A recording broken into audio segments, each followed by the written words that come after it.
So first question for you, Jill, do you have data showing where coupons were redeemed?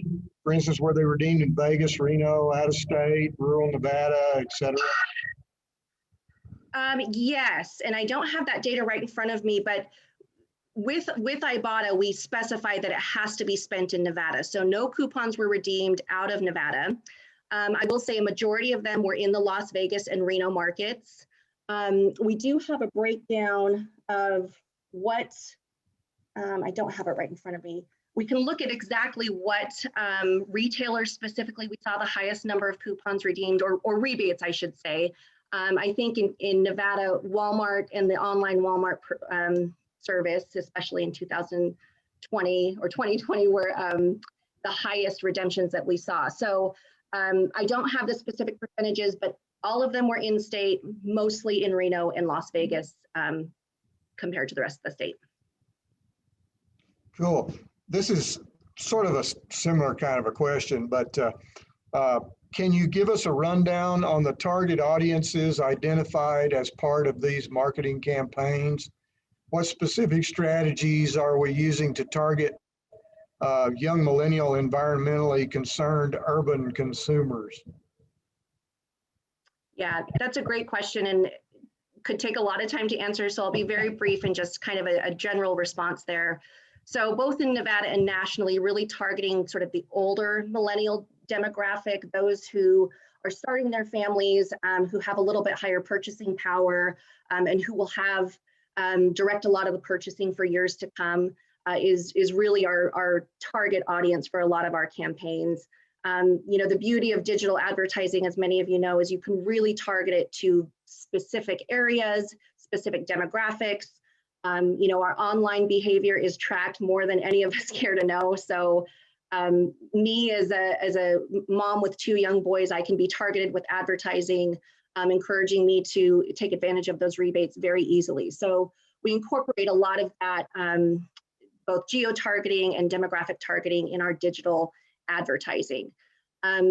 Specific strategies to target those young millennial, environmentally friendly concerned urban consumers are really meeting them where they are. And so in our digital advertising, you know, going to platforms where we find those kinds of consumers is really important. Again, not just here in Nevada, but nationally. That's kind of the reason we don't do as much sort of traditional television advertising, for example, because we're not seeing that audience we really want to reach, you know, flocking to those traditional channels. So those are just a few examples of how we really try to conscientiously target those consumers that we want to be reaching. I've got one more question, Jill. For the beef directory, will the cattle need to be USDA certified? We don't have this for horned cattle in the Reno area. Yeah, so that's a really good question. So, you know, what we do is take the information that is provided and kind of look into what sort of operation you have, and we just provide that information on the website. So it's up to the consumer to determine what type of producer they want to work with, who they want to go through. We don't make the requirement of how it's processed, but we want to have that information available to consumers so they can make that decision. And again, it's not highlighting, you know, one method over another. It's just giving our shoppers that choice of who's in their area where they might be able to purchase beef from. Great. I had one of those drool logs over the holidays myself, and it's magic. These animals eat grass and they turn it into these drool logs. It's just an amazing thing. So that's all the questions that I have for you. So I'll let you go. If you have other questions for Jill, you can continue to send these things along in the Q&A, and we'll find a way to get them to her and get you an answer. Brett, are you still with us there? That almost sounds like I'm asking you if you died.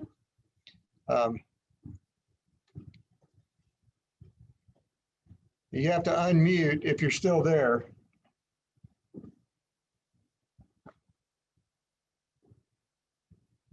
Well, Jill, don't run away. Come back. I've got another question for you that just came in. Oh, there you are. Okay. I'll get back to you, Brad. Hang on just a second.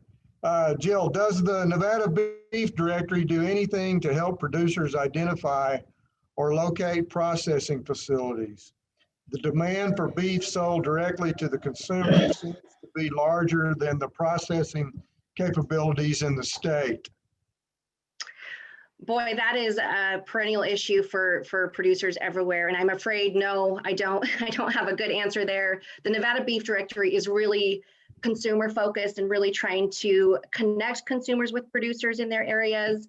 I totally understand that capability in a lot of areas just does not meet the demand.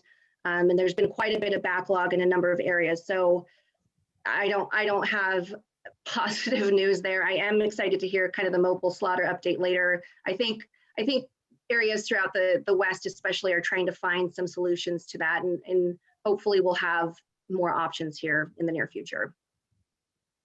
Okay, thank you. As always, great job. Okay, Brett, let me swing this question to you. It says today's agenda has individuals who are working on developing local and secondary beef slaughter and sale.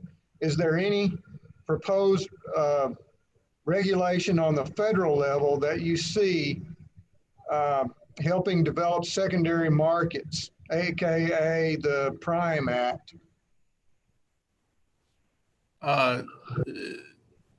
Secondary markets for drop value or for markets that can be exported. I'm not really sure what. Yeah, I'm not sure what secondary markets is meaning. Some local domestic side chain, or if we're talking about overseas markets. So I can't answer that for you. I'm just reading the card. Yeah. The short answer is not that I'm aware of, and the longer answer is there are a lot of small processing plants going up. Their variable costs are going to be higher than the big four. Their fixed costs are going to be much higher than the big four, and so they need to survive. I strongly encourage anybody who's involved in something like that to get with someone who is a distributing expert and who can make sure that they sell the entire animal for a large enough premium that they can compete with the big four when numbers get tight again, like they did in 2013. Okay. All right. I don't see any clarification question or anything, so that will have to suffice for now. Okay. Okay. Thank you, sir. We do appreciate it.